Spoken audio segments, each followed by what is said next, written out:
ఇప్పుడు ఏమిటి సంస్కృతి అంటే మనం చూసినంత సినిమాలు. ఒకప్పుడు సినిమాలు అభ్యుదయ భావాలతో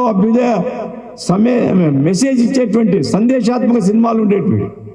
ఈరోజు అవన్నీ పోయినాయి. డబ్బులు డబ్బులు డబ్బులు, రేట్లు పెంచుకోవడం, డబ్బులు కొల్లగొట్టుకోవడం. ఇది శ్రామికుల గురించి, శ్రామిక జీవనాన్ని గురించి, గ్రామీణ ప్రజల యొక్క సమస్యల మీద పాటలు కానీ ఆట పాట ఏమి కనుమరుగైనటువంటి పరిస్థితి.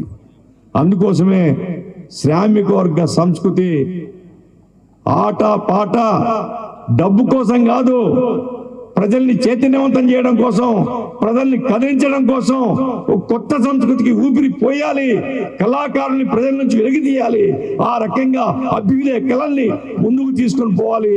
వర్గ పోరాటాలు చేస్తున్నప్పుడు ఆ పోరాటాలకు మద్దతుగా ఈ కళాకారులందరూ ప్రజల్లో పోయి ప్రచారం చేసేటువంటి, యుద్ధం పోతూ ఉంటాం, యుద్ధ భేరీ కోసం ప్రత్యేక ఏర్పాటు ఉంటుంది.